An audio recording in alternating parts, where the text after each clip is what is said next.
রাত পোহালেই ভোট।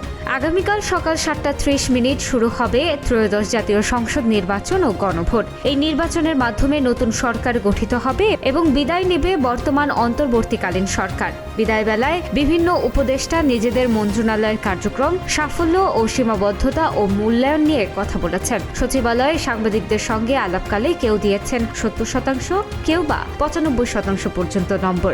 তবে শতভাগ সফল দাবি করেননি কেউই। বিদায়ের সময় নিজের কাজের মূল্যায়ন করেন অর্থ উপদেষ্টা সালেউদ্দিন আহমেদ। তিনি জানান, বাস্তবতা বিবেচনায় নিজেকে শতভাগ নম্বর দেওয়ার সুযোগ নেই। অনেক উদ্যোগ নেওয়া হলেও সব কাজ শেষ করা সম্ভব হয়নি। তাই নিজের প্রাপ্তি তিনি সীমাবদ্ধ রেখেছেন 70 থেকে 80% মধ্যে।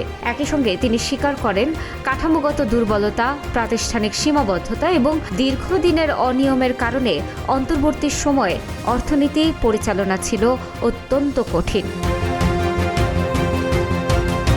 নিজের দায়িত্বকালকে প্রায় 70% সফল বলে মনে করেন নৌ পরিবহন ও শ্রম উপদেষ্টা brigadier general doctor M Sakhawat Hossain. তার ভাষ্য, আরও কিছু ক্ষেত্রে হয়তো ভালো করা যেত, তবে নানা সীমাবদ্ধতার কারণে তা সম্ভব হয়নি। দেশের অস্থির সময়ে আইন শৃঙ্খলা রক্ষাকারী বাহিনীর সংযত ভূমিকার কথাও তুলে ধরেন তিনি।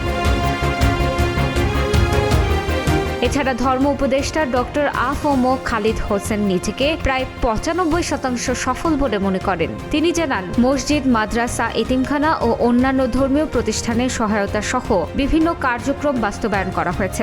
তবে প্রশাসনিক জটিলতা ও জনবল সংকটের কারণে শতভাগ সফল হওয়া সম্ভব হয়নি বলেও স্বীকার করেন তিনি। একই সঙ্গে শূন্যপদ পূরণের উদ্যোগ এবং ওয়াকফ প্রশাসনে শৃঙ্খলা ও জবাবদিহি প্রতিষ্ঠার চলমান প্রক্রিয়ার কথাও উল্লেখ করেন এই উপদেষ্টা। জ্বালানি খাত ঘুরে দাঁড়াতে সময় ও বিনিয়োগ দুটোরই প্রয়োজন ছিল, কিন্তু অন্তর্বর্তী সময়ে কোনোটিই পাওয়া যায়নি বলে মন্তব্য করেছেন বিদ্যুৎ, জ্বালানি ও খনিজ সম্পদ উপদেষ্টা ফাউজুল কবির খান।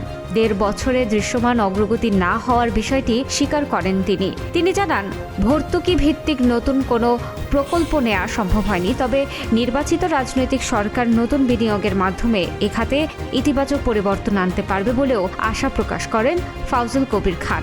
বিদায়ের সময় নিজেদের ভেতরের বিবাদ নিয়ে তিক্ততা বাড়াতে চাননি খাদ্য ও ভূমি উপদেষ্টা আলী ইমাম মজুমদার। তিনি জানান, ভূমি নিবন্ধন আইনকে ভূমি মন্ত্রণালয়ের অধীনে আনার প্রক্রিয়া শুরু হয়েছিল, তবে পর্যাপ্ত সমর্থন না পাওয়ায় তা বাস্তবায়ন করা সম্ভব হয়নি। বিদায়ের সময় এ বিষয় নিয়ে অন্তর্বর্তী সরকারের অভ্যন্তরীণ তিক্ততা বাড়ানোর ইচ্ছা আর নেই।